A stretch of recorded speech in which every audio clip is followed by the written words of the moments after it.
Hello, everybody, and welcome back to Our Rating, the show where I get together with a couple of my friends. We dissect a movie franchise, movie by movie, give it an overall score, and see where it lands on the board. This week, we're talking about the final movie in the Evil Dead franchise, Evil Dead Rise. I'm joined today by Brian and Will. Will, how are you doing today? I couldn't be better. I'm so happy to be here, Dan. Thank you for having me, as always. I'm so glad you're here. Brian, how are you doing? You're a little bit worse for wear, unfortunately, right? Yeah. But I'm going to pull through and we're going to wrap up this franchise. I'm curious to find out where you guys land on this latest movie because I've got thoughts. Oh, I have thoughts. But before we get to that, Will, can you give us the synopsis for this final installment in the Evil Dead franchise? I suppose I can, Dan. Evil Dead Rise 2023. Upon discovering her unplanned pregnancy, Beth, a touring guitar tech, pays a visit to her sister's family for some comfort and consultation. Unfortunately, an earthquake not only shakes the foundation of her sister's home, it also shakes loose a Book of the Dead. The aftershocks come in waves of blood and ghastly Deadites, trying to take down Beth's family member one by one. Beth, like a bun in the oven, must rise to the grueling challenge and responsibility of parenthood, all while defeating the Evil Dead. Absolutely incredible, as always. Very nice, very nice. So let me ask you this, Brian. Have you ever seen this movie before, or was this your first time viewing? Yeah, I saw it before. Big fan of the franchise, mostly because of 1, 2, and 3. However, as you guys know from last week, I very much enjoyed Evil Dead, the remake. And then I saw this one. But this is your second time Wow. seeing it. You've seen this one This before. is the second time I've sat through. And like previous movies, this will probably be the last time I revisit this movie. Totally fair. Now, correct me if I'm wrong, and I don't want to get too far ahead of myself here. Did you say that you had to watch this one in little chunks because, like, the gore was just getting to you, or the children getting tortured was getting to you, or Okay, both was it just your because my schedule is ridiculous, but also because sometimes it was just like, whew, that's enough for me. I'm gonna go watch Bluey for a little bit and then try to go to bed. The cleanser. Because it's pretty rough. And of course, as a parent, this one features children being tormented by demons, and that's pretty rough. Yeah, no, for sure. What about you, Will? Have you seen this franchise or this movie before? I have not. You know what? I actually missed that this movie even existed. Oh, wow. I think I maybe heard about it, but I never watched any trailers. I never read anything about it. So I actually came into this very fresh, without any outside influence whatsoever, which was kind of interesting. Fair enough. I know that I'd seen trailers for both the remake and this one. Never really saw them. Never had a ton of interest, but I do remember this one looking really interesting. The imagery of the mother, played by I think it's Alyssa Sutherland. Alyssa, yes. Incredibly striking. The makeup did a great job, but also just her natural features when turned, naturally, but also when turned dead with the eyes and whatnot. Just incredibly striking. Just something that really grabs you. So even the trailer kind of had me on this one, even though Evil Dead is not my franchise. It was one of those ones where like, oh, that's kind of interesting. But I never really sought it out. So this was my opportunity to actually dig my teeth into it, if you will, and check this movie out and watch it. And as with most of the franchise, this one just didn't really do it for me, but in a very different way than the other movies. So I'm curious to get into that one in a little bit. Brian, you mentioned this is probably the last time you're going to see this one. What were your initial thoughts on this movie? I'm not big on child actors. I've said before, they either make or break a film for me. And strangely enough, I had one child actor in this movie that did a pretty darn good job, and I kind of enjoyed her character, as scarred as that child is obviously going to be after what she went through in this film. Cassie, But- She'll be fine. Yeah, Cassie. But her two siblings absolutely ruined this film for me. I couldn't wait for them to die, and then unfortunately they came back to life, and it was just horrible. Unlike their mother, you mentioned Alyssa Sutherland, who played Ellie, was fantastic. Probably the highlight of the film. Her role, especially after she becomes a Deadite, was incredible. One of the best Deadites in the franchise, I think. The look the sound, the way she acted. Oh my God, when she climbs out of the tub and she says, "Mommy's with the maggots now." Oh my goodness, just the creepiest line. It was amazing. But her children absolutely just kind of ruined this for me. Bridget and whatever the kid's name was. Danny, maybe? Danny, yeah, Danny. Oh, just terrible characters that I just couldn't relate to in any way, shape, or form. Most of the characters I couldn't relate to in any way, shape, or form. But the kids, ugh. Do you guys... Those characters give you nothing to relate to. Like, Beth... No, not Beth. Sorry. Bridget. All we know about her is she wanted to go to a protest. Do you know what she was protesting? Do you know why she was protesting it? Do you know why she was against it? Do you know anything about her other than she was going to go to a protest? Zero character development for those two whatsoever, although I did feel like they were the same character and they just duplicated them. Like, kinda. Yeah, they just wanted to up the body count. Yeah, and then, that was like, it. For Danny, like, he's a DJ, or he wants to be a DJ. Do you know anything else about him? Nope, unnecessary. He has Honestly, a name. it felt like just a reason to have a turntable in the room. 100%.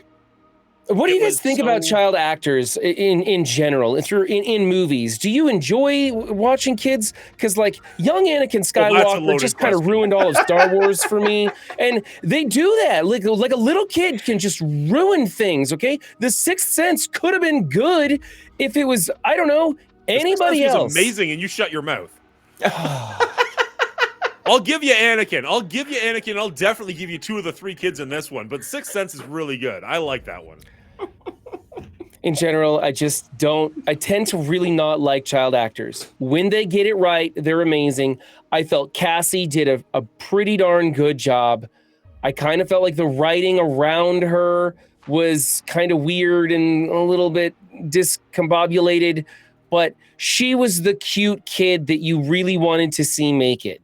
So you asked about child actors, and then I kind of just bit your throat off. I don't agree with you. I mean, a bad actor of any type can ruin a movie. It doesn't have to be a child actor versus an adult actor. I sometimes give child actors a bit of extra leeway because they're, 6 and trying to do this thing that a lot of adults can't do properly. So as much as, they might taint something, I kind of give them a bit more of like they're 6. Of course they don't quite know what they're doing.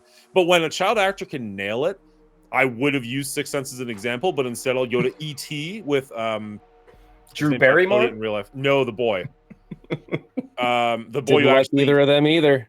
I don't like Drew Barrymore in general, but Drew Barrymore is a child actor. I can't think of his name right now, but the kid in E.T., if you watch his audition for it, like, he's incredible. Like, he did a really, really solid job with that for being like 7, 8.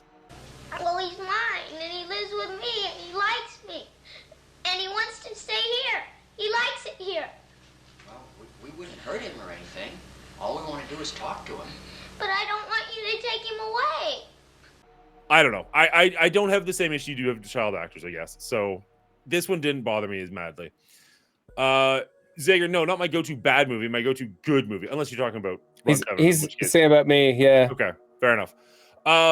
In this movie, though, I will 100% give you that both Gabrielle Eccles and Morgan Davies were not properly cast. I think you're onto something there, because even when I was watching this with my buddy, we've seen all the Evil Dead ones together. They both felt, I mean, paper thin, to say the least, but also kind of, how do I word this? Interchangeable. You know what I mean? Yeah. Like there was nothing specifically special about either one of them. Like, the girl could have gone down the rabbit hole and found the book just as easily as the boy did. You know what I mean? Like, there's nothing about either one of their characters that stood out in any direction for why they did anything in the entire movie. Their characters weren't meant to have an arc. They weren't meant to overcome anything or change anything or do anything. They were just meant to become dead and scary. And they didn't do a good job of that either. Eating a glass was kind of gross, but that would have happened. That was gross. That would have worked with anybody, you know? Well, and it didn't even work for me because this sounds horrible. She was talking during it, and she was saying stupid stuff like, "I've got something in my tummy," and me and my friend just burst out laughing. I gotta kill the creepy crawlies that I got inside my tummy. Like at this scene that's supposed to be gross and weird, we were just dying laughing at this because it's like, no, that's not it, kid. Second take. Sorry. Will, Do you have a rebuttal to this? You look like you're dying over there. Will was a child actor, and he wants to jump through the screen. I wasn't really a child actor, but I'm still a child. But yeah, I don't disagree that it's easy to fall out with a child actor because they're children, and it takes years of training to become a really good actor. If you can cast the right child into part, it can become quite magical. And so I do feel like Run does have a point of like, oh, it's easy to fall out of the movie when a child actor sticks out so much. I think people are getting better about hiring children recently, but it doesn't always work out. Obviously, it just doesn't. That said, I didn't hate either of the kids. I think I always go back to this. I think the script didn't do them any favors. I believe the script was very flimsy with the characters in all of the cases.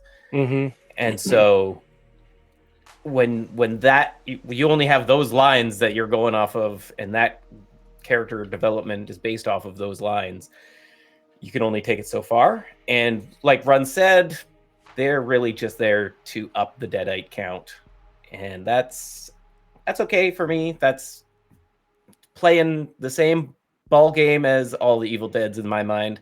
Yeah. Character development comes second. I feel like at least the sisters had more character development than most characters in all of the Evil Dead movies. Like you at least knew the adult sisters. Yeah, the two adult. Yes, yeah, the adult sisters. I'm Beth going to and argue. Apparently, Ellie. I'm just in a mood tonight. I feel like the remake, the 2013 one, did a much better job with character development than this one did. I feel like I understand who most of those characters are, why they're there, what they're doing, how they connect to each other. And then this one, it's just like, here's other people. Here's some people in the hallway so we can kill them. Hey, here's 3 random people at the very beginning of the movie that don't connect at all. I mean, they do because the end, but basically at all. Let's just kill them. Like, it was just like they're just throwing people at you so they can have more deaths. I when felt they should have Beth just focused on the main family, made those people you care about, and then had the psychological horror with them. Beth and Ellie had some character depth to them, but that was because, Beth was a Deadite throughout most of the movie and was torturing Ellie throughout the story, and you needed buttons to push, so she kept calling her a groupie and things like that. Yeah. But it wasn't great development, and that was the best that they had. And we had a deadbeat dad who was not in the picture that they kept kind of referring to, but it had it wasn't necessary. They could have let that completely out. Like, I don't know. And then, of course, don't even forget, we had people who lived down the hall that made less than a cameo appearance and died. And then even their Deadites didn't do anything. Like, they died off screen. Yeah, it was, I don't know. Again, Beth as a Deadite, freaking amazing. Again, why Ellie. couldn't we have that throughout it? And maybe that's what they tried to do with the brother and sister kids, but they just didn't do it for me. I don't know. No. Yeah, it was an interesting. So one of the things I mentioned in the Predator franchise when you're doing that is you either need to have good, strong character development so that when people start dying, you care about them, or you can kind of cheat that by hiring like well-known, already loved actors, like say your Arnold Schwarzeneggers, or I'm picking from the Predator franchise, not just randomly. Totally blanked after I said that though, so that's cool. Adrian Brody, stuff like that, like characters you already know and have some kind of an attachment to, and then when you kill them, you're like, oh, I liked Arnold. That's too bad. This movie did neither of those things. It really didn't have any character development, so you didn't care about these characters when they died. And I didn't recognize any of these people. I was told apparently the Ellie was from Vikings. Made me kind of want to watch Vikings.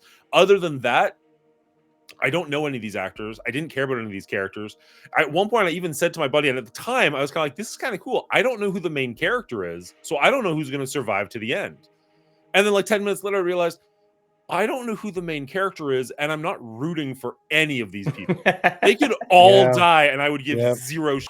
I feel like overarching Evil Dead character development comes second to the Deadites, blood, gore, and wild scenes that unfold after the book is opened and read aloud. So it didn't bother me a whole lot. It was kind of an interesting twist that this whole Deadite thing and the whole family dynamic was like forcing Beth into questioning whether she wants to be a mother or not, and kind of being forced into that parental role. I thought that was a strange and interesting way to do that, which was similar to the Evil Dead remake, where the Deadites' possession paralleled to drug addiction. That kind of thing was, it had a similar vibe in that way, and I didn't mind that. Was it 100% executed well? Not really. Was it 70% executed well? Not really. No. But I agree. I like that they were trying something there. I like that parallel with the drug addiction and trying to be free of that demon compared with the real demons, and her wanting to be a mother and being forced into taking care of these kids on the spot. It was something interesting, terribly put together. I feel like, and I went back and checked my scores to make sure, when you keep saying that the Evil Dead franchise is not about character development, my two highest scores are the ones where I feel like they did try to do some character development, which was the very first one and the remake. Both of those actually felt like they did have some character, not super deep characters, but deeper than this, right? Like, and the remake with the heroin addiction or whatever kind of drug addiction that she had, it gave the movie, I'm going to say believability, and that's obviously the wrong thing to say on this situation, but it gave believability to the fact that none of her friends believed her, and it kind of allowed the demon to take possession of her over a longer period of time without people kind of like, hey, something's really wrong here. They're just kind of like, oh no, she's just coming down and whatnot. I really liked that aspect of that movie. I didn't like that movie that much, but I liked that aspect of that movie. Whereas this movie, she's just like instant Deadite, instant evil. It just didn't work for me. There's some scenes in this that worked for me. There's some camera angles that I thought were really cool. There's some good things about this movie. We're harping on the characters, which is like absolutely my lowest point in this movie, was the acting and the characters in this. Right. But although, again, save Ellie, I mean, as a Deadite, incredible. The one-liners, fantastic. A+. Yeah. I believe she really brought a lot of interesting looks, movement, and even the writing, I think, was the strongest when it was coming out of the Deadite mouth. So there was a lot of good there, and it made for a lot of good scenes. So her specifically. Okay. And I felt like the Deadites were. I enjoyed the Deadites in this one, her specifically, because she did most of the Deaditing. Is that a word? It is now. She was very much at the beginning when she was like, she gets possessed very soon, but she's like, it felt like when she was like, help me at the beginning, like she was actually trying to fight this demon out. I did like the that possession out, which was very, very cool. And then led to, the other characters questioning what was actually happening here. So I thought that was well played. And then I also really liked scary line too. Don't let it take my babies. Like that was intense. That was great writing, great storytelling, great character acting, and it was fantastic. I love that. Yeah. The other thing I really liked is that this Deadite was, because she kind of represents the Deadite that's locked in the cellar, because she's locked outside the apartment. I like that she really brought like mommy's here, you can trust me, let me in. That came back a lot, which I felt was missing a little bit in the remake. The remake didn't. I mean, the psychological aspect. Yeah, the psychological aspect I thought was really nicely noted in this one compared to some of the previous. Sing the lullaby. In the first couple, the Deadites can actually like turn Deaditing off. You know what I mean? Like they kind of just like revert back. That would have been better if she'd turned back to a human when she's like, "Hey, Casey, can you let me in? Like, mommy's feeling sick, but I could really use a hug." That would have been so much creepier if she'd looked normal and so much more believable that the kid would have opened the door.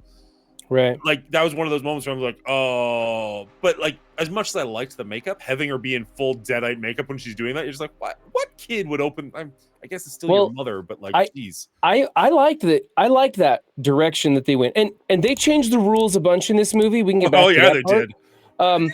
But but I like that, you've got this 5-year-old, 6-year-old girl who I don't know if she'd open the door for her mommy or believe it or not, looking through and seeing that mess, but she sounded normal and she had like a legitimate claim and she was singing lullabies, and the little girl might be tricked into that, and that's what made it so creepy, because you, the viewer, are looking at her and that's a Deadite. 100%. But I could believe that the little girl would be naive enough to open the door, and that's what made that moment scary. And in fairness, the little girl opening the door for her mother was not the stupidest thing a kid did in this movie. So that is true. Yes, that's true. Okay, so let's start at the beginning and the end. Yeah, thank you. It was a complete waste. About this, yes. It was a complete waste of time, right? The cabin 100%. scene at the beginning, and then here's leading up to the cabin scene that was at the beginning, at the end of the movie. Just completely the weakest wasted. Narrative hook I've ever seen. It was the laziest narrative hook I've ever seen. Hey, we're going to show something scary, and then we're going to give you a reason to sit through this movie to find out how we got to this scary scene. It's completely unrelated in every way, shape, or form. They could have written it any way they wanted to. Yeah. It was dumb. It did the one day earlier, and then like 10 minutes into the movie, I had to turn to my buddy and be like, none of these people were the ones at the cabin, right? Like, I'm not crazy. Like, we're not following. Like, it's not like, oh, she had her hair down or something. Like, just checking that out. It was a rando walking through the parking garage at the end. Yeah. Could have been anybody. Which also raises a bunch of questions. Like, how did she sleep through the earthquake? Why did she not notice the stairs crumbling? How did she, like, multiple gunshots a couple of floors above her? Like, I don't know. I don't live in the city. It was a loud storm that night. A loud storm. Oh, the power's out and there's a whole lot of gunshots going on. Maybe I should. No. The power on a car ride. The power was only out in their apartment. That was stated. I thought it was their apartment building. I thought they said no. They said their building. They said their apartment. Did they say their apartment? I don't remember. Yeah, I remember them saying the it's only out for us. The only reason the elevator was like dinging for like most of the movie. Like with the doors opening and closing, because the keys were stuck to prevent the doors from closing. Okay. So the little girl picked up the keys and then they could go down. And Bubba Hotep once again makes a good point. Continuation, the book could have been doing this all along, right?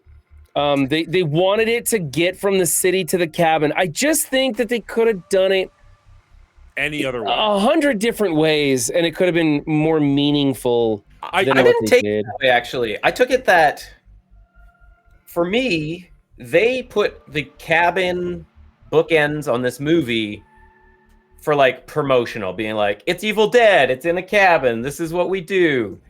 And oh wait, yeah, that's a trick. When you go to see the movie, it's actually in the city and it's different, and welcome to the new Evil Dead. I did kind of like that it was in a city, somewhere different than just the cabin again. Yeah, I kind of felt the same way. I kind of enjoyed, I'm just going to break into this right now. This movie establishes there's 3 evil books of the dead, right? When they're talking on the records, he's talking about there's 3 different books. 3 discs. Oh, really? No, three discs. No, there's 3 discs, but on the record, he's talking, the minister or whatever, the priest is talking about there's 3 different books. And I missed that. I missed that. I thought they were talking about the vinyl 1, 2, and 3. No, yeah, they're talking about the 3 books, which makes this canon and a freaking Evil Dead movie universe. Because we have the Facebook, we have the remake book, and now we have this book. And they're in different places. We see 3 different books in Army of Darkness. And that's the other thing, is Army of Darkness kind of has that moment where he's like picking of the 3 books, which kind of, this movie kind of integrates that in a way that there's 3 different Evil Dead books throughout the world that this can happen, and demon deadites will come from them. And that's why all the books look different. It's different flesh-bound books, and they kind of work in their own different ways. Okay, so that actually raises this movie up a little tiny bit for me, because I just Googled it, and you're right. There are 3 books in canon for Evil Dead. So that's actually kind of cool, because it really bothered me that this one had teeth and no face and looked so drastically different. Like, I understand, like, they're not necessarily super connected, and it is just kind of like artistic licensing or whatever, but it was just one of those things like, the goddamn book has teeth, kid. Why are you trying to open it? I don't understand. Just finger open it. Yeah, like, oh, kids are so stupid in movies. And in Army of Darkness, one of those books had teeth and bit Bruce Campbell. So it's an illusion, right? And there were several illusions or at least relations to some of the source material. We have a chainsaw. We have not necessarily raining blood, but when the Deadite goes into the wood chipper, there is a blood explosion that comes down and completely saturates her. So we've got that huge, the elevator filling with blood, this gratuitous use of massive amounts of blood, which has been through the entire franchise. That was a cool scene. We didn't have a necklace. We didn't have a necklace that formed a skeleton when it laid on the ground. We didn't have the eyepiece. I'm fine with that. That's fine. Was there? I didn't see anything like that. But there was a shotgun. There was a shotgun. It wasn't used gratuitously. But it was there. We didn't have anybody lose a hand, did we? No. I mean, Beth did kind of gratuitously shoot her sister's arm and leg lost off. a limb. Yeah, lost limbs. Two limbs. Not a hero. A hero didn't lose a hand. The hero didn't. Yeah, they did separate that. Although they did add, when Bridget got the ink, that the ink spread. Kind of like when it spread in Ash's hand. Yeah. Right. That's the same kind of veiny look. The mother, Ellie, she did it to herself to get her blood on it, and then inked her with her own blood to spread it. Yeah, which was interesting. Yeah. So talking about some bodily dismemberment, we had, previous to this movie, we had 3 ways to kill a Deadite. And what happened in this movie? All 3 ways were expunged. And he specifically says on the recording, I bathed them in fire and they laughed it off. Live burial doesn't work. And then he said, I chopped and I chopped and I chopped and I failed. The pieces just reanimated and kept coming. And we saw that with them. They made a giant Deadite creature thing, right? And she put her whole family in the wood chipper and mulched it to goo. But remember, we still had some Deadites back up on the 8th floor. Well, and the demon persisted. And the demon persisted, and went into the body, but the demon girl survived. at the lake. So the rules were blown up in this one. Show, I will sit with any rules you want to make in a movie, but you have to live with the rules you make. And when you change them, it drives me insane. And everything in this movie was changing rules, and it was just like, really I don't like any me too. of this. Yeah, I mean, devil's advocate, haha. The only counter argument I can even throw out there off the top of my head is each book has its own rules. Somebody just said that in chat. So yeah, because the remake Evil Dead had different rules than the original Evil Deads in the book, slightly, and now this one pretty much just gets rid of the rules. It's like, how do you expunge these demons? Like, I don't know. So I'm not sure, but that's like the only reason. But again, it's hard. It's hard to deal with when you're watching the franchise because you love the franchise or because you're forced to watch it in Dan's case. So it's hard when they just change it up. Yeah, it's hard when they change it up like that without a lot of reason for it. Yeah. And I think the reason for it is like this Evil Dead Rise specifically is a reboot or a refresh. The director/writer took it in their own direction more and maybe was given more opportunity to do so. Sam Raimi did not help on the script for this one, whereas I believe he helped on the script for the Evil Dead remake. And the Evil Dead remake felt like more of almost like a tribute to the original, being like, we want to remake it. It was a great movie. We want to just update it and make it bloodier and gorier because we have the budget to do so. Whereas this one I felt like was more of a reimagining. They added, and that's why they added the third book and made it a 3-book cycle so that they could make it their own Evil Dead in the way they wanted it to play out. And I think that allowed it the freedom to do a lot of things, like different rules, different landscapes, but it also somewhat takes away from the wonderfulness that we know and love about the Evil Dead franchise. So it is, maybe some people are into that, maybe some people aren't. Obviously, 2 people here really aren't into it. I think had they just simply shown, like, a little more clearly stated, there's 3 books and each book has its own rules, I would have been like, sweet, you explained it. I can now allow myself to believe this. It would have been fine. There was none of that explanation in it. So for me, it was changing the rules. And I didn't like that. I didn't catch that there were 3 books. That does help.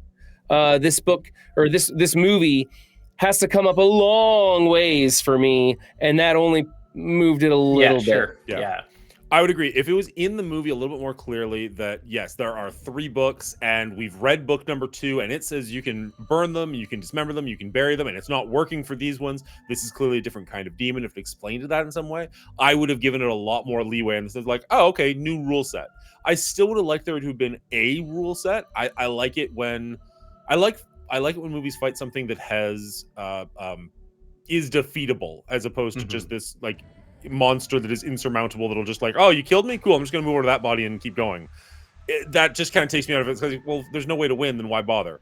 That's just me. That's just a personal thing. That's not like a super knock against the movie. That's just for my own enjoyment. That does lower it a little bit. But we've been ragging on this movie pretty hard. I want to talk about some of the things I actually did like about this movie because it wasn't all bad for me. We mentioned the cabin scene at the very beginning, which felt super unnecessary. But I do have to say, one of my favorite I'm gonna say scenes, but it's more like just a camera angle. Like when the woman was like levitating out of the water against the horizon, and then you see the title come up over the mountains. I was like, me and my buddy both were just like, "That's cool." Solid like, visual, that's actually definitely really well done. And then the whole sky went red, and it kind of went super bloody. And I'm like, okay, you went too far. But like for a second there, it was perfect. I was like, A+. Like such a useless opener, almost worth it for that title scene alone because it was like so cool. But it was so unnecessary the first 10 minutes and the last 10 minutes of this movie. I'm also super curious. I want to look up Wuthering Heights and see if those actually are passages from the book because they felt super creepy for what I assume Wuthering Heights is, but I have no idea. So the earthquake scene was kind of scary as something other than Evil Dead. And the bank vault underneath with like the coffin with the rosaries, the little things hanging down from the ceiling, all the pendants and stuff, all those hanging down, like that was all super creepy and really cool. Again, I wouldn't have had the balls that kid had to go down there and start looking around for stuff. It made me almost think he was gonna be like a vampire down there, the way there was like a giant like sarcophagus. But I was okay with that being okay. That's how they're going to find the book. I actually thought it was kind of a cool idea. Like, if you have the Book of the Dead, what do you do with it in modern times? You can't bury it in the middle of a city. I'm going to take you to a bank, put it in a lockbox. Nobody can open that lockbox but me. That's kind of a cool idea. That's an original thought on what to do with this book, other than just like burying it or putting it in a cabin or trying to burn it. I kind of liked that. That worked for me quite a bit. That whole scene was kind of cool, with the exception of the earthquake, how it was like kind of traveling along. And then all of a sudden there was a hole that they went down through. My brain instantly went to like those old Bug Bunny cartoons where he gets lost going on his way to Albuquerque or something. There's like tunneling along and like pops up in the middle of nowhere. I'm like, okay, we got an Evil Dead Bugs Bunny. Cool. I'm not here for that, but sure. Well, here I am. I felt it was strange that there was a bank vault underneath this building housing this. They mentioned multiple times that it is an abandoned bank. Like the apartment building. Yeah, it was like converted. Yeah, just I don't know. Still, just seemed kind of weird. Like they're demolishing the building, and there's a bank vault underneath it, and no one thinks, "Hey, I'm gonna go open those safety deposit boxes and see if there's anything left in there before we knock this building down." Like Danny thought of it. Yeah, Danny thought of it. Yeah, didn't work out well for him, I guess. No, I don't know. Okay. kind of sketch Well, for me. I wonder if the church bought the bank and then purposefully abandoned the building. And then as the church forgot about it, it got repurposed by the city or something. Like that I was making my own head canon, and that's not in the movie. I at would have all. appreciated that storytelling instead of the kids at the lake in the beginning. Like I would have appreciated Yeah. something more like that instead of the woman getting, scalped. It was not for me. Totally fair. And I agree with that. I would have loved more time with the family so you care more about them instead of 3 random strangers. Yeah, I who don't agree. even There was know like each other. one scene before dinner that they kind of chatted a little bit with Beth, kind of trying to catch up, being like, I brought you gifts, and oh, the dad's not here anymore. It was like too little to make a difference of like, oh, we care about these characters now. But you guys kind of ragged on Danny and his like little scratching records, but I do think it made for some of the best like audio in the movie when he's playing the records, that old timey sound and the talking in the records. I thought that whole sequence sounded really cool with the records. I thought it was very, very fun, sounded great. And a little Easter egg, there's a voice in the record. I don't know if you guys caught it or not. I saw it in the credits, but I didn't catch it. Yeah, it says, destroy it. It's called the Book of the Dead for a reason. That's our boy, Bruce Campbell, yelling that line in the background. So I thought that was a fun little Easter egg that they threw in there. But I really like the sound in those. Like they had to speed up the records because they were old records. They played at different speeds. I thought it was really also well. made for. I don't have a problem with the fact that he was a DJ, and I thought that you're right. The sound of that was really good. I was more commenting on the fact that that's literally all we know about him. No, for sure. And there were multiple ways that we could have had a turntable in there. She was an audio technician, not a groupie, and she could have brought it. We could have developed his character more about him being a DJ. Anything, I don't know, any different way. It felt like they made him a DJ just to put that turntable in there. However, I'm glad the turntable was in there because of the audio sounds, the creepy vinyl scratching. And there was a scene when, let's see, who was it? It was not Ellie? Yeah, Ellie. Okay. Ellie's the mom. Beth. No, it was Beth. There, okay. I was getting mixed up. Beth is listening on the headphones, and Ellie is climbing across the wall behind her. And it was a very creepy scene. I liked the lighting in that. I liked the camera angle in that. There was some great cinematography all around in this movie. There was some weird cinematography too, but I liked a lot of the shots that they did. And having the headphones on and having her, like, don't split the party. We know you don't split the party in a horror movie, and they split the party, and you're like, oh, shit's gonna go down. And I love it.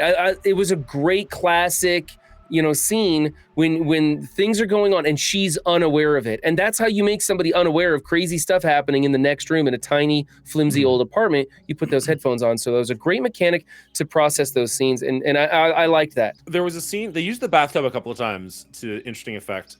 But there was a scene at the beginning where Beth is having a little bit of bonding time with Cassie. And Cassie's like, oh, I have to be able to look under the water or else, because a jellyfish bit me and I'm scared. And she reaches her hand down and you get this angle that's like kind of in the water looking up at her as if something is down there. We know there's not. It's too early in the movie for that. But you kind of get the angle of like her dipping her fingers in the water and looking up at her. And I was like, that's actually super cool. A little bit later in the movie when there is an evil in the air would have been like a little bit more effective because it does really look like you're coming from somebody's point of view.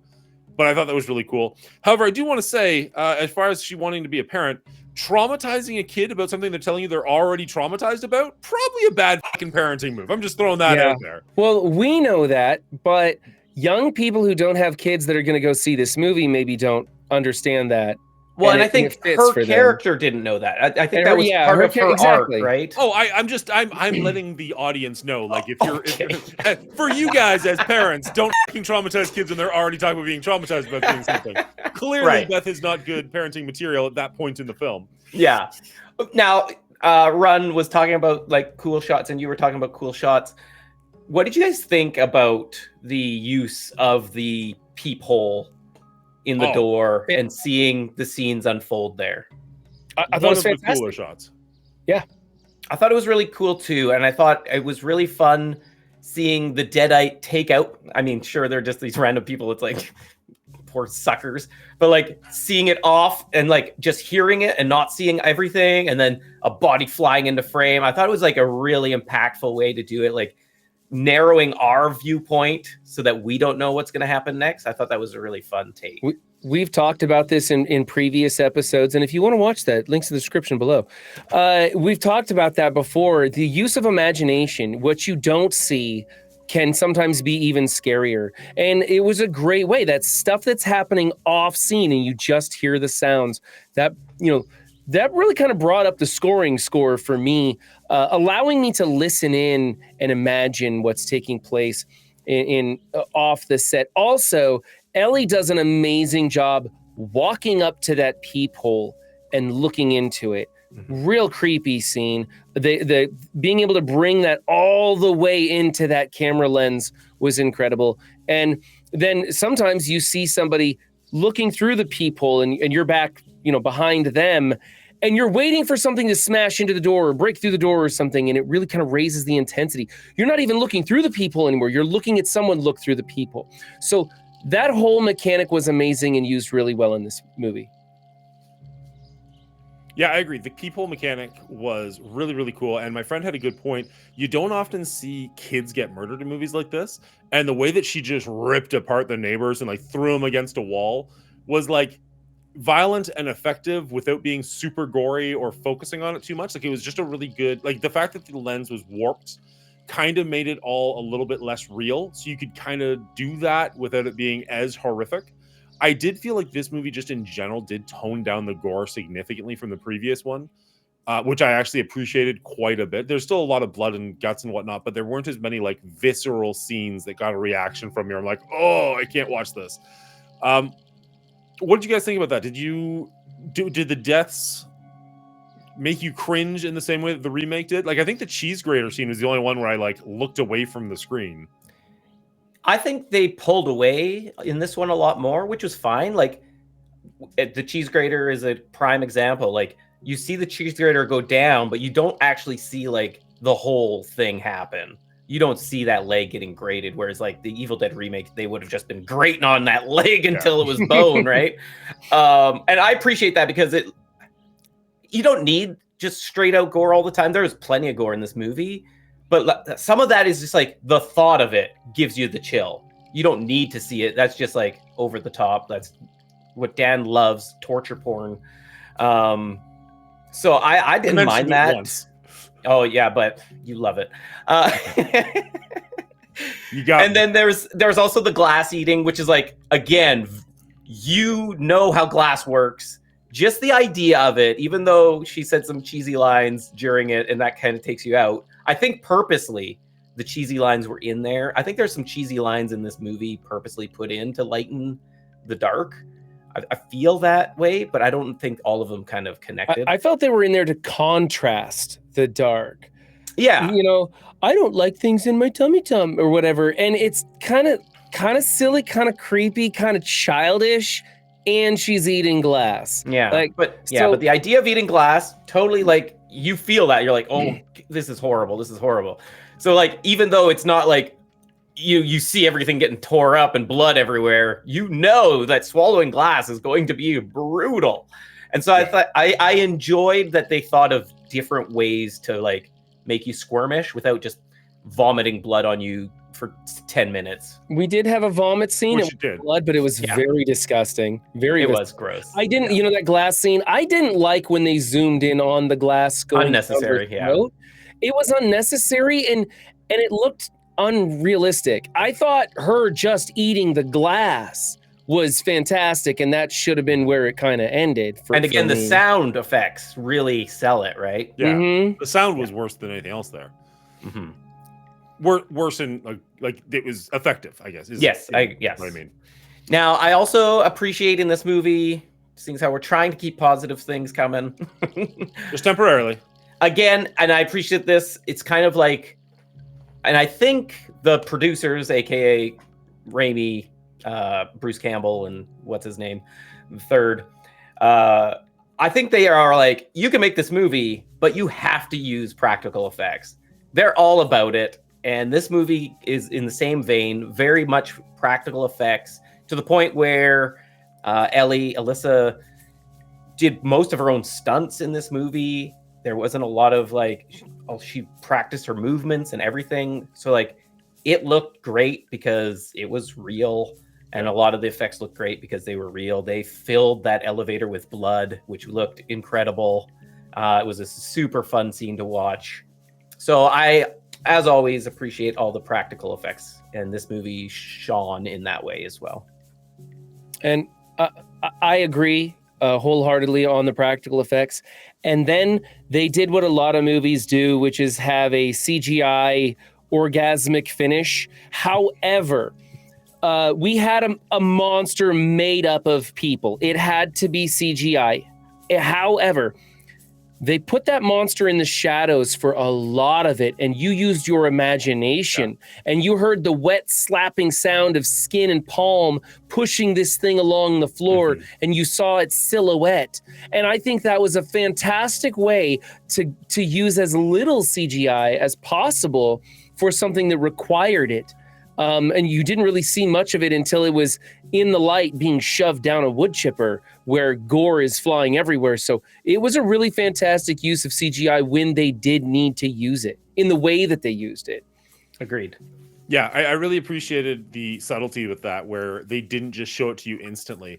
Like, famously, one of the reasons Jaws works as well as it does is because you don't see the shark for most of the movie. Because once you do, it's just a shark. Like, when you know it's a shark, but you don't see it, your imagination can kind of run wild. Same with Alien, let's say, which is next week. You don't see it for so long, so your brain is just like, what could it be? What could it be? What could it be? So that amalgamation monster...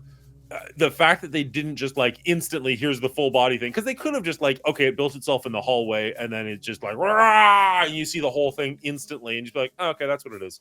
But you just kind of like see it in the shadows, see it move really quickly, see like a couple of hands walking along. They did a really good job of just like prolonging that terror. And you're right, it had to be CG for that one, and I forgive them for that, because how else do you do something like that? It's an interesting idea. I just appreciate that they held off for as long as they did.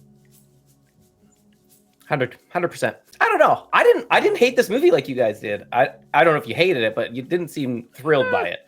It was I think it was a solid attempt at a refresh on the storytelling of an Evil Dead movie. You know, sure, it was like a first attempt, and hopefully down the line we'll get better attempts. It made me feel like the possibility of, similar to what we thought of Predator, you could plop this book into different situations and see how different people throughout different times deal with the Deadites or get destroyed by the Deadites. And I like that possibility and look forward to hopefully them taking advantage of that, because there's 3 different books. They can be in all kinds of different scenarios with those books, with different groups of people and how they react to the demons. And I think that's kind of an interesting, fun way to open up this franchise to further its life or its Deadite. I understand what you're saying, and I do appreciate, now that I know that there are 3 books, that is an option they could build towards, and they could even try and have like the books try to work towards getting together to do God knows what. Where the 1981 Evil Dead felt original, everything about this movie felt rehashed and redone, and just like, I've seen this, I've done this, we've been through here. Like, everything about it just felt samey. Like, not even necessarily the Evil Dead franchise, but just the horror movies in general right now, right? Like, Evil Dead 1, you can watch it now and be like, oh, it's just a cabin in the middle of the woods trope. But there wasn't a trope about that before that movie. Like, that movie that made the trope, yeah. Right, the cabin in the woods. Whereas, like, everything in this one is just like, oh yeah, demonic possession, oh yeah, murders, Evil Dead, the remake, it felt original in its own way and paid homage to the source material. Whereas in this one, it felt like they were kind of just doing the same thing, but it happened to be in a building and with some really poorly developed characters. We have to tick these boxes, and things have to die. I kind of feel the opposite of you, Run. I feel like this one was a fresher take, whereas the other one was like a literal reshot. aside from, oh, my sister has a drug problem. But in the first one, it's still he brings his sister to the cabin. Like, it's the exact same group of people, except for there's drugs now involved.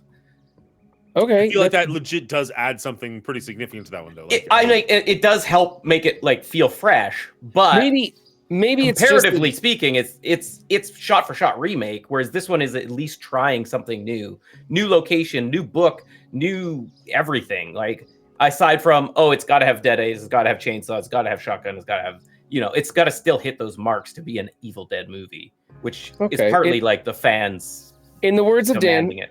That's fair. I threw one at you just to see if you'd pick up, and you didn't have any reaction. I was like, all right. Oh, I picked up on the first one. Maybe you didn't even notice you did it. That's also possible, yes. That's also possible. I even put in the title for this, like, is it going to be making it into a drinking game every time I say it? Maybe because I have such a visceral repulsion to the child actors in this one, to the flimsy character writing. Maybe I'm giving it a bad shot. I do appreciate that they did new stuff. But I kind of feel like the remake paid homage to the source material, and I was hoping for some fresher writing, I guess. And this one felt like, let's just put it in a building and see what happens. And the only thing good that came out of it was that you had a mother of children who became the Deadite and did a fantastic job, and you had the dynamic of parenting going in here. That made it hard for me as a parent to watch, and made, even though they pulled back from some of the gore, it still made it even harder for me to watch than the previous movie. In some ways, it's just the type of scare, the type of gore that you get into. For me, murdering children is not something I want to watch. And it's very rare in any horror movie. So like this one actually took the plunge on that. And it's like, okay, we're going to back off on some of the other like extreme gore, but like this more than made up for it for me too. But this franchise has had some really edgy stuff too. We've had women being violated by trees, graphically violated. That's some really edgy stuff too. We didn't have that. I mean, we came awful close. We had the cables in the elevator, but it didn't go there. It was an homage too. And Ellie actually had, did you guys notice the Vine tattoos on Ellie? Oh, I didn't see that. Oh, no, I missed that. She has Vine tattoos on her arms and I think some on her leg as well. So which was a kind of a cool tribute to the original as well, which is kind of fun. Do you guys think that having 8 different executive producers might have been problematic in making this film? It felt at times, we've seen this worse in other films, but it felt like there was maybe a lot going on and not enough development on some of the things that they were trying for. And I'm wondering if that might have been it. You guys talked about like producer notes or something that get passed around and they're like, oh, we have to do this. And they throw extra stuff in that shouldn't be put in. I'm wondering if something similar like that might have happened to this film. I almost wonder if this was a 2-hour movie and they were told make it an hour and a half. Because it feels like there's probably a lot of stuff in there that we just didn't quite get a chance to see or didn't get fleshed out as well as they could. Like, they make a point of showing that both of the sisters know how to solder and are good with electronics. Doesn't really matter in the movie, doesn't really come up, but like, why are we seeing her fix her tattoo gun and then her sister can fix the stereo to work off batteries? Like, I don't know that I need that to play it out, but also like, why are you showing this? Like, it just felt unnecessary. The fact that no character had much going on in their lives felt kind of like, I just don't care about these people. Like, I feel like you could have made this movie an extra 20 minutes longer, get rid of the cabin scene, and give me more with the family and flesh those characters out a little bit so that I care about them when they start dropping. We see a bunch of the neighbors for like a line where they're like, oh, clearly these 2 boys have a crush on the girl. Clearly this guy lives down the hall and has a shotgun. Yeah, just set up for later events, right? Yeah, just literally. Oh, my cat's in the vents. You know exactly what's going to happen later in the vents, right? I'll admit, I thought she was going to infect the cat and have the cat infect somebody. I didn't realize she was going to come through the vent. Oh, okay, yeah, fair. Well, Cemetery 4. Well, I didn't realize the vent would be big enough for a human. I didn't realize it was Die Hard, right? Like, most old houses don't have vents that huge. I don't know. I think what Will said earlier with it being bookends of the cabin to try and advertise a relation to the other movies and stuff was maybe what they were going for. And they shouldn't have. They should have just left that out. They should have let us know more that, hey, this is a different book and has different rules, and we're going to do it in a different location. And then add to the character development, give me people I can relate to and give me reasons why I care about them instead of hoping that they will die and just stay dead early on in the film. I think that would have made a much better experience for me to enjoy in this film rather than what we did get, which just didn't feel fleshed out enough. It felt like they forced a couple of things, not too many things, but a couple of things that just didn't need to be in there. Their attempts at foreshadowing sometimes worked, as in with when she dipped her fingers in the water. You talked about that camera angle, Dan. I liked that, and I felt that made the bathroom scene more scary when they put her in the tub, because we had an appetizer for that scene. We already had the idea of something scary in the water, and then they put their deadite mother in the bathtub, and now you're like, I know there's something scary in the water now, and it made it work. Other times, like you said, with the tattoo gun and stuff, and the turntable, and there was just things where we just need a quick reference or line of dialogue so that this item can be placed in for this upcoming scene, and it didn't really feel all that great. Fair enough. Do you guys have anything else to go on, or do you want to move into our final thoughts? I just want to say one quick thing about this run. I am always quick to blame the big wig Hollywood producers for ruining things. I feel like this movie is the opposite. Again, I love that Sam Raimi takes risks and goes off of new directors. Again, this director, what's his name? Cronin? Lee Cronin. Cronin. Yeah, this was like his second movie. His first movie was like called A Hole or something. I don't know. A Big Hole. I can't remember what it's called. Anyway, I have never saw it. But anyway, again, new director, fresh up and coming. And I love that Raimi's like, yeah, let's give this guy a shot. Let's give this person a shot. But I feel like it kind of bit them in the script in this one, because Raimi wasn't, I don't think, at all a part of overviewing the script. So I think they just let him do this, and maybe that's where some of the pitfalls became apparent, is in his lack of experience. Again, maybe the bookends of The Cabin were a production thing, being like, we need to promote this cabin. Nobody knows it's going to be Evil Dead if it's not in a cabin. That could ring true, but a lot of the other stuff, I feel like it was maybe inexperience in writing. And can I just say, this movie was like about two female sisters. Why is everything written by men? Maybe that's part of the problem. That's a solid point. See, when you say it could be a writing issue, I'm like, okay, but we had such great writing with Ellie's character. Why are all the other characters so poorly written?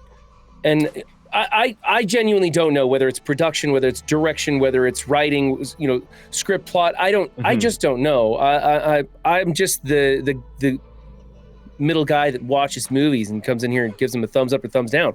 So I'm curious why these variations in character development like that, because Ellie, for me, made this movie worth watching if you're a fan of Evil Dead. If you're a fan of this franchise, she made this movie worth watching. I think she makes it worthwhile if you're not a Evil Dead franchise fan. If you're into this kind of horror and gore, definitely. Yeah. Her sequences are amazing and genuinely worth a look. But there's much to be desired in the rest of the film. Yeah. I think Alyssa Sutherland, I think her acting carries a good chunk of this. I think the look of her carries a good chunk of this. I'm not even convinced the writing for her is that amazing. I mean, she's got some good lines, but if you put them in a lesser actor, those lines are pretty bad, right? Like I'm just harping on the characters in this movie, but anyways, let's jump to the final thoughts. Let's rank this puppy. You guys are gonna drive this into the ground, deep into the bank vault. We're going to rank this one, and then we'll jump to our thoughts on the franchise as a whole and go to our final score and move on from there. Will, do you want to start us off on this? Yeah, I'll start us off on a nice high note, and you guys can plummet it after. That's the plan, yes. Yeah, I didn't hate this movie. I think as far as like an Evil Dead movie, it hit all the marks it's supposed to, and I kind of felt, and I said it, I felt it was nice that it was able to live in its own and kind of recreate the Evil Dead a little bit, and leave us an opening to allow Evil Dead to move forward in newer, maybe less confined ways, aka in a cabin with 5 friends. That said, there was tons of problems with the script. The bookends were horrible, but I didn't hate the acting as much as you guys. I mean, the lead, obviously, Ellie, was incredible, and so I just couldn't not give it a decent score for that alone. And I think the gore and the real effects, it all hit in a good light for me, and I feel like it's kind of an average Evil Dead movie. And I'm going to say more about that when I talk about the whole franchise. So overall, as a horror movie, as an Evil Dead franchise movie, I think it's not bad. I gave it a 71 out of 100. All right, Brian, sorry, do you want to go next? Yeah, okay. For me, the plot, the acting, some of the direction was kind of the weak points in this film. They kind of really brought down my score. The special effects, practical effects were spot on, well used, as always in this franchise. Even when when Sam Raimi and going forward, we're learning how to do things from the very beginning. The practical effects have been fantastic throughout this franchise. That's a high point in this franchise and high praise for this franchise because of their practical effects. And this one encouraged a little bit of the special effects, and it was well used in its, how do you say it, in its lack of special effects. And the way that they use them was done perfectly. I thought that really brought this film up. Of course, we talk about Ellie and her character, the way it's scripted, and her ability to portray a Deadite was, in my opinion, the best Deadite of the entire franchise. I don't think any other Deadite in the franchise comes close. She was scary, and she made this movie worthwhile for me. That being said, everything else in this film, I just didn't enjoy. I cringed. I wanted it to be over with. There were a few things, like you guys mentioned the cheese grater. I didn't think the cheese grater scene looked cool enough, I guess. They did show a little bit of it scratching the leg, and I guess I kind of wanted a little bit more gore on that one. There were a couple little things like that I could pick apart, but for the most part, it's pretty good. Does this movie hold up? I guess it holds up. I think it opens up, like Clean said, it opens up more avenues for where this franchise could go. I would definitely be willing to watch future movies. I would hope that something on down the line would help to maybe clarify and restructure, because we got a little warbly with the rules on this one, and they weren't exactly crystal clear on how things worked. And for some of us nitpicky people, we like to know why Neo can dodge bullets, so you got to explain it really well. Was it fun for me? No. There was a lot of torturing children and murdering children and children murdering each other and stabbing and lots of children being covered in blood and witnessing horrible acts. And as a parent, it was just too much for me. The last time I saw this, I don't remember, when did this movie come out? Before my kids were born, probably? This movie's a year old. No, it's a year old. Is it really? Yeah. Came out last year. Wow. Okay, maybe. just I like don't the know. kids I that don't much remember being so offended by it when I first saw it, but this time around, I don't know. Maybe I've got a better relationship with my kids since I'm actually home with them more often. It bothered me. It made it hard for me to watch. I did like the dynamic of the mother being the evil creature and the family having to deal with that horror. That's something kind of new and edgy, and I appreciate them going for it. Not my cup of tea. Made it kind of hard for me to watch. Honestly, though, the brother-sister kids just really just ruined this movie for me, and brought this score down a lot. The sloppy character development on everybody around Ellie was really, really hard for me to get over. Anyway, my total score came out at 59. This one really kind of came down for me. All right, for me, Evil Dead Rise, the sound effects in this one, you had a good point. Like, the record playing was all really, really cool. The Deadites sounded, well, Ellie sounded fantastic. A lot of the music was just creepy enough. Like, it kind of all worked for me. The other Deadites, however, I thought all sounded really, really silly. I didn't really like any of their voices. Specifically, Bridget, I think it is, when she's like, "There's something in my tummies," just drove me crazy. But even in the hallway scene when they're all laying there, they all had like the same kind of auto tune or something on their voices. It just didn't sound right to me. Ellie was incredible, though. Like, all the props in the world for Alyssa Sutherland. I'm going to get her name wrong the entire time, despite the fact that I'm praising her. The cinematography in this movie is probably the absolute high point for me. This movie looked incredible. I say cinematography, I mean kind of everything, though. Like, the aesthetic of the building was kind of new and different, and I liked that significantly more than just being at the cabin again. I thought that looked really cool. There's some amazing shots, like we talked about, with her levitating out of the water, the bathtub. I thought the entire bank vault scene was really, really cool. The fisheye lens of being in the hallway, they went back to that over and over again, but it looked good every single time. I thought the look of this movie was incredible. The blood and gore was over the top, but it's Evil Dead. It's supposed to be. That's kind of what you're in for if you're watching one of these movies. So you kind of have to just take that as part and parcel with it. The homage to, I have to assume it's an homage to The Shining, with the elevator full of blood, was cool to actually see filling up and people in there, as opposed to the Shining where it just kind of opens and the blood flows out. But I still thought that was incredibly cool to do, and the fact they did do that practically, I have to give them huge props for that. The acting in this movie is, I mean, I'm going to say acting, it kind of rolls into plot and character development. I've hit this nail a lot tonight. I'm not going to go too hard into it, but Alyssa Sutherland, absolutely incredible. Everybody else just didn't get enough to do. A lot of their scenes were just them looking horrified at what was happening or running away. You don't really learn anything about these characters. I don't care about these characters. You know Ellie is the bad person. She's on all the posters. Other than that, you don't, like, halfway through the movie, I didn't know who the main character was or who I'm supposed to be rooting for. None of these characters have anything going on that I care about. You know, literally one thing about every single one of them, and that's it. And it just wasn't enough for me to care about them. And because they weren't actors I recognized, I don't have that instinctive affection for them that you do in other franchises when they bring in like an Arnold Schwarzenegger or something. You're just like instantly like, oh, it's an Arnold movie. Cool, I'm in. The plot on this one did nothing for me. Like, I just felt so rehashed and just dry. It felt like they were just going back to the well again. When you watch something like the original Evil Dead or Star Wars or Citizen Kane, even if they're not your bag, you kind of have to appreciate what they did at the time that they came out and how they changed cinema when they came out. And then you watch something like this and you're like, it doesn't have any of that going for it. It just feels like every other horror movie made in the 2020s. It didn't feel unique in any way. It didn't feel great in any way, other than, again, like, the look of the main actress was just super creepy and on point. But that can only take a movie so far. As far as just like, oh, look, they found the book again. Oh, look, a kid's stupid enough to read it again. Like, the book's got goddamn teeth. Why are you trying to open this thing?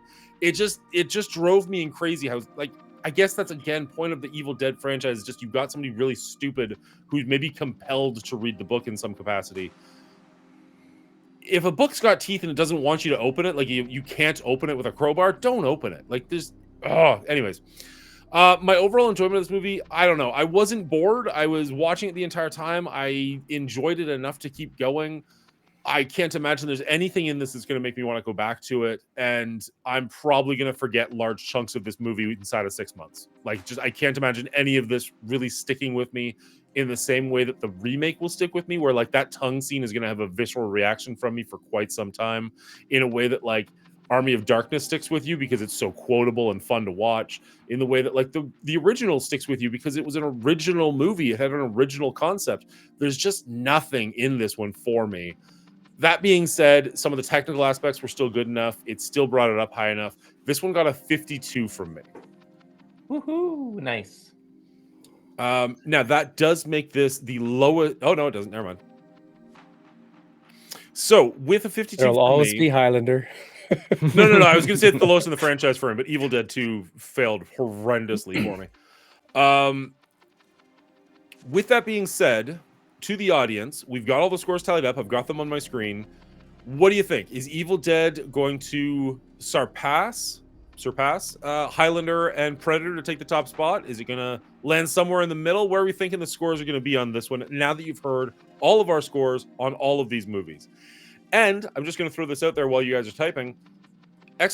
!movies. If you haven't already, please go to the movie channel, hit subscribe over there. It is a different channel than the gaming channel.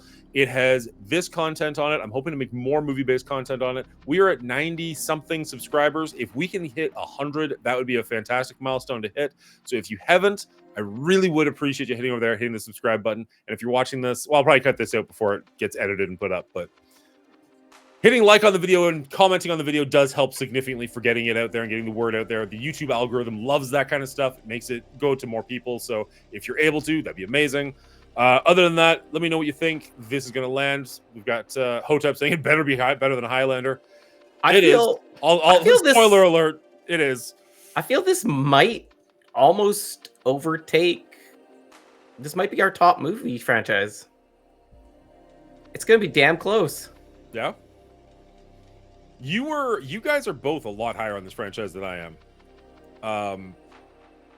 Which is interesting to me, but yeah, I guess that's true. Although I appreciate its origins, and that carries a lot of weight for me. Can I say, as a horror franchise, if we look at it like a lot of horror franchises, Nightmare on Elm Street, Halloween, whatever, they get pretty bad. Mhm. And I feel Evil Dead as a whole has stayed pretty consistent. Like, they make decent movies, I feel, in that genre, right? Like, I feel like they go like this, whereas other ones go like this throughout the franchise history. And I kind of appreciate that a lot of love and care goes into the Evil Dead. They choose directors that love and care the originals, and I think that shows for the most part in all of the movies. Never did they go for a cash grab. I don't think so. Where other franchises will just be like, "Hey, it's been a year, let's make another one." Evil Dead's like, "No, we're gonna wait until we have the right feel for this." Yeah, or somebody who we feel could do it justice in some way. Maybe they could have baked this one a little longer, but it's true. But yeah, it's true. I mean, you can't always be batting 100, but for all my complaints about this one, it made like 12 times its budget. Like, this was a hit. Part of that reason, though, also is they are low budget movies comparatively to horror other movies Hollywood are movies. notoriously easy to do. Famously easy to do, very, very low budget. Like, this being a $12 million budget is a huge chunk of why it was so successful. But you can get away with that in horror movies, right? Like, you don't need a ton. But I feel that plays well into Evil Dead because of the way it was set up. It was set up to be that way. Yeah. And if you're into it, great. You're going to love these movies. If you're not, you're Dan, and you're just going to wait for the next franchise to come along. I'm not sad that I saw the franchise. Like I told you, like, I saw the trailers for the remake and I saw the trailers for Rise, and I did think they both looked good. I had only seen the original trilogy back in like high school, and I'd always kind of been like, I should revisit that and see if they're as bad as I remember. So I'm not sad that I rewatched them, but yeah, rewatching them, I can definitely say this is not my franchise. For sure. But I feel like you're not a big horror movie fan in general. That's pretty accurate. Yeah. Next week, we were talking about getting together on Wednesday because next Thursday is Halloween. There will not be a show on Halloween. We've all got small kids. We're probably going to be doing things with them. But we're talking about having an episode on Wednesday. Will was on the fence last we heard about from him. I'm over the fence. We're in. All right. So next Wednesday, 9 p.m., we're going to get together. Not going to be an episode of our rating, but we're just going to discuss some of our favorite horror or scary movie franchises or movies in general. So that'll be a nice way to talk about some things that maybe we won't get to talk about in other situations, or won't have to put ourselves through an entire franchise to talk about the one movie we like. So I'm looking forward to that. Will, are you going to commit to a costume? I will think about a costume. Will think about a costume. I've got a costume. I have a costume in theory. I need to go find it and make sure everything still fits. But in theory, I have a costume that I'm excited for. Anyways, let's move on to the final thoughts of this franchise. Yes. Starting with our overall score for our rating. The score for the Evil Dead franchise comes in at a 67, putting it in, I guess, second place behind the Predator and Mad Max. Not far off. Not far off at all. It's still third place, but yeah, that's fine. Which is fair. I'm happy with this. I think we're going to have a lot of movies come in behind Evil Dead. A lot of franchises come in behind Evil Dead. I would agree with that. I think I'm okay with this. Had Evil Dead beaten Predator, I would have been like, yeah, all right, I guess. Even though I'm huge on Predator, I'm also huge on this, so I'm happy with this score. I'm not mad about this score either. I'm happy it didn't beat Mad Max, but I'm just happy it wasn't a 3-way tie. I might have just thrown in the towel for sure. Yeah, Just everything I gets do 70. believe. As far as horror movie franchises, I think this one's a very consistent, solid work. Mm-hmm. I'm really glad that I went back and watched this franchise again. I hadn't seen the first 3 since high school. It was nice to kind of revisit them. The trailers for the remake and Rise both looked really interesting, so I'm glad I saw those. But in the end, this is just not a franchise I see myself really going back to. Maybe at some point, if a 6th movie comes out, we'll review that and see if it changes the score of the franchise as a whole. But other than that, this one's just not one that I'm going to go back to for fun on a Friday night. And it's not necessarily that I hate horror. I think that I would prefer like a psychological horror or like a jump scare horror, and this is much more of just a pure gore horror, and that really just didn't do it for me.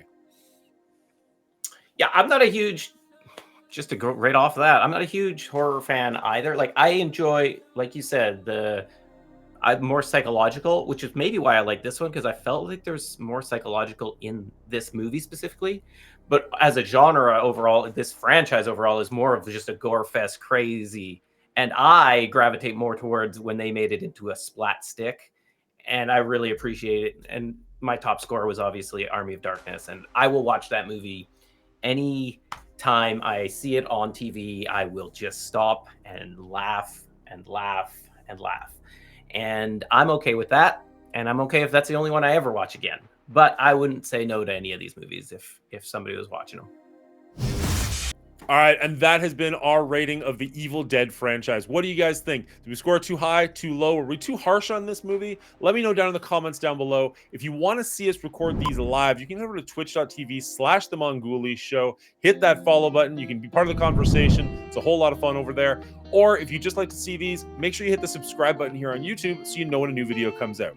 Also, leave a like, have a comment. They really do help the algorithm. We're trying to grow this channel. We're still very, very small. It would be great if you could help spread the word on this one. Share it maybe even. But anyways, until next time, I hope you're safe. I hope you're well. And have a good night.